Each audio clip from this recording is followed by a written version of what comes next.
Another topic, actually, I wanted to get your commentary on, related to another recent guest that I've had, is gun control. Mm. I know this is something that you have thoughts on. I'm not even sure we've actually ever talked about this. Never. Am I outing you as a gun owner? Do you talk about that ever? I talk about it. Yes. You do talk about it. Okay. I've talked about it. I've talked about it in very, in fact, I can remember during the early days of the pandemic when I'd retreated to Virginia, there is an episode of the Fifth Column where I'm like cocking my gun into the microphone for comedic effect, but also because you should know I got it on me. Like, I want you to know if you show up to try and raid my fridge, my food stuffs. Yeah, we got those things. I'm a proud proponent of the Second Amendment, and I do believe in the right to bear arms, and I defend that principle. I'm not the biggest gun nut in the world. I don't have an AR-15 yet, but I would buy one, and I would defend the right of an individual to own one. And I appreciate all that comes with that, both for good and for ill. Yeah. So do you feel that it makes you safer? That gun ownership makes you safer in general? Yeah. I think so, yes. But it's a question of kind of what kind of threats we're trying to safeguard ourselves against in that context. You know, there's the state having a monopoly on the legitimate use of force, but does that mean that they should also have a monopoly on the legitimate ownership of firearms? And to the extent that's true, you know, what are the limitations there? You know, should an individual be able to have like a nuclear reactor, or a nuclear weapon, or a tank, or an AR-15 or a handgun? And there are, I think, practical conversations to be had about a lot of that. And then there's also just the reality that we find ourselves in, whereas we live in a country where there are lots and lots of guns in circulation. And there's a culture associated with firearms in this country, and a history associated with how we think about guns and our rights as individuals.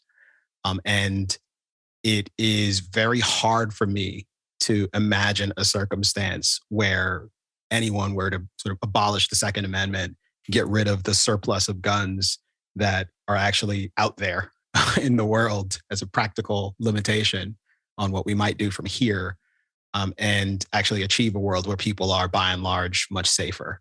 In many places, gun ownership is already illegal, and criminals find ways to get guns. And the gun laws, the prohibitions on gun ownership, serve to disempower law-abiding citizens and kind of give like this unilateral ability to use the threat of violence to criminals. And I think that that's probably not a circumstance that is by and large beneficial.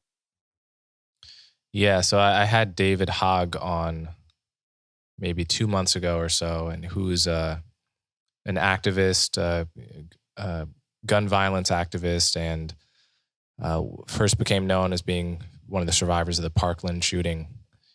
And we talked about all of these things, and you know, this is obviously a huge flashpoint in the culture, but one point I made is exactly the point you just made, which is just it's impossible in America to roll back the clock. Like, we have a unique circumstance in this country that makes solutions in other countries unworkable here.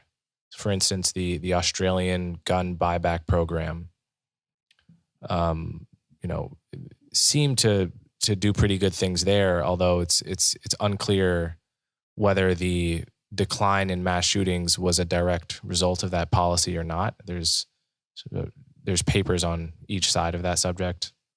Mm-hmm. But the idea that a mass gun buyback could work in America because it worked in Australia doesn't seem to follow. Right? There just are different circumstances with how many guns we have on the ground, and the network of black market gun sales that's been entrenched forever. Yeah.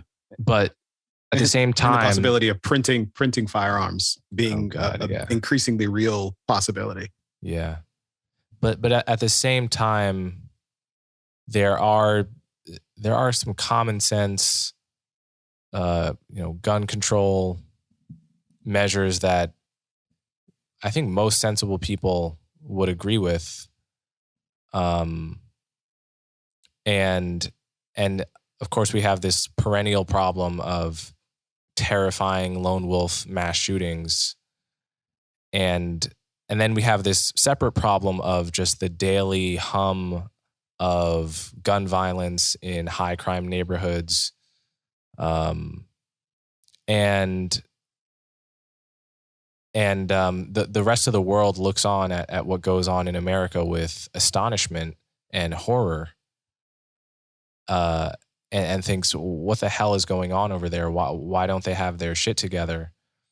And on the one hand, I think we do have a gun culture that, or a big segment of the culture that is irrationally resistant to any common sense gun legislation.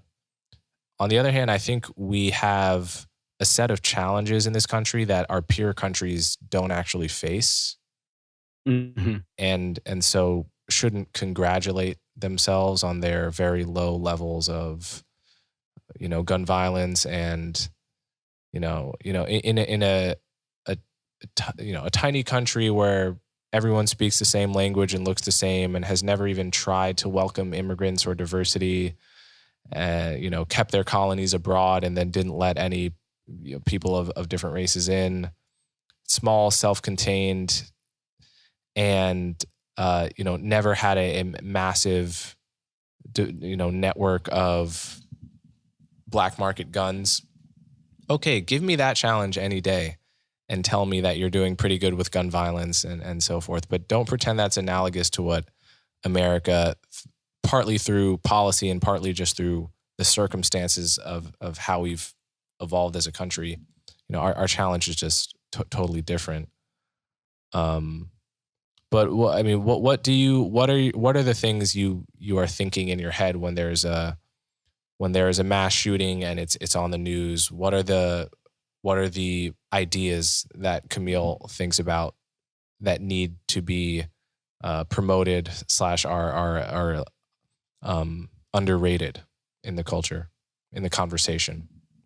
Yeah, no, I mean, I think it's a great question. And I agree with much of your setup there. And interestingly, the reality is that when it comes to like gun crime, the majority of gun crime, it's between people who know one another, have some relationship with one another, and generally kind of look like one another. So even like the unique challenges that are created by having such a diversity of people here in the country aren't really necessarily huge elements of the problem when it comes to the actual manifestation of gun crime in the country. Right. Yeah. Well, I should have been more precise there. Partly what I was referring to is police and citizen interactions. Right. And the paranoia on the part of citizens getting an arrest, and vice versa. Yeah. No, and I think that is a very salient point. But with respect to kind of mass shootings, one of the things that really stands out to me, and I've talked about this a little bit on the podcast before, and at some point I'll probably have more to say about this because this is something that is very personal for me as well, is that mental health is not something that we have very robust conversation about in this country. And oftentimes in the aftermath of a shooting, we talk about everything but that. We'll talk extensively about gun laws and prohibitions, and in various instances are talking about prohibitions that probably wouldn't have prevented the particular crime from happening. Or we'll talk about actually the gentleman in Atlanta who recently had that mass shooting last year. Like we talked about anti-Asian bias as like the motivating factor for his crimes. And it was the only thing that we talked about in some respects, despite the fact that it's turned out that really wasn't a motivating factor for him at all. And some people insisted that was the case without even having any evidence. But what is clear is that there was some severe mental anguish there. And there were some early warning signs And there is probably a conversation to have about the relationship that he had with his church and the number of resources that are available to family members who are genuinely concerned about someone who may do something violent. And I think one of the things I'd really like to see us do in general is have a public conversation and discourse that acknowledges the challenges for families who have a family member who they fear might be a danger to themselves, might be a danger to others, and the complex range of emotions that individuals who find themselves in that circumstance have to deal with. Yeah.